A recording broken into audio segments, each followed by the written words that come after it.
हाय। तो आज का जो मेरा टॉपिक है वो है myths of protein. Yes, protein को लेके बहुत से लोगों में गलतफहमियां रहती हैं।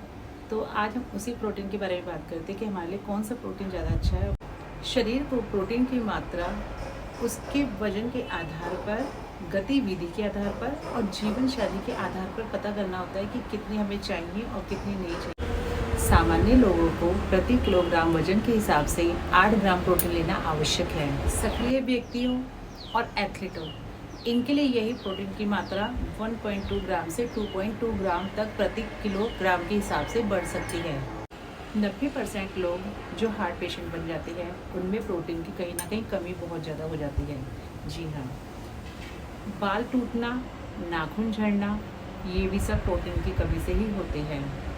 अगर आप मोटे होते जा रहे हैं या आपको शुगर बन रही है तो इसमें भी प्रोटीन की ही कमी होती है। यदि आपके चोट लग गई है और घाव जल्दी नहीं भर रहा तो कहीं ना कहीं प्रोटीन की कमी है, क्योंकि अगर आपके शरीर में प्रोटीन का अच्छा स्रोत है तो आपका जख्म जल्द से जल्द भर जाता है। फैटी लीवर से बचने के लिए भी हमें प्रोटीन की मात्रा को पूरा रखना चाहिए। बच्चों के हाथ पैर पतले हो रहे हैं और उनका टमी एरिया बढ़ता जा रहा है, यानी कि उनका पेट बढ़ता जा रहा है, तो उनमें प्रोटीन की कमी है। इस चीज़ का हमें ध्यान देना है और उनका प्रोटीन इंटेक पूरा करवाना है।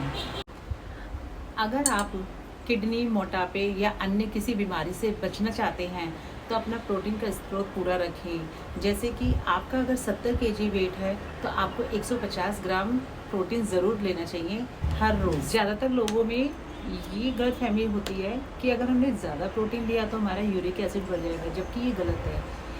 यूरिक एसिड कभी भी ज़्यादा प्रोटीन लेने से नहीं बल्कि ज़्यादा प्यूरिन वाला खाना खाने से बढ़ता है। तो इसीलिए हमें प्रोटीन कभी कम नहीं करना चाहिए। प्रोटीन हमेशा अपना भरपूर मात्रा में लेना चाहिए जितनी हमारी बॉडी के हिसाब से हमें चाहिए। प्रोटीन लेने से हमारे मसल मास बढ़ते हैं और मसल मास हमारी बॉडी में पिलर का काम करते हैं जो हमें हमेशा मजबूत बनाए रखते हैं। इसीलिए हमें प्रोटीन इंटेक डेली करना बहुत ज़रूरी है। और अब हम आखिर में जानते हैं कि हमारे प्रोटीन के स्रोत क्या क्या है, जैसे कि फलियां, वसा रहित डेयरी प्रोडक्ट, दालें, बीज, नट्स, ये सब हमारे प्रोटीन का अच्छा स्रोत है जिसे हम हर रोज़ लेकर अपने प्रोटीन इंटेक को पूरा कर सकते हैं। तो आज तक की जो मेरी जानकारी थी वो यहीं तक की थी। तब तक के लिए आप स्वस्थ रहिए, मस्त रहिए। फिर से मिलेंगे एक नई जानकारी के साथ। Bye bye.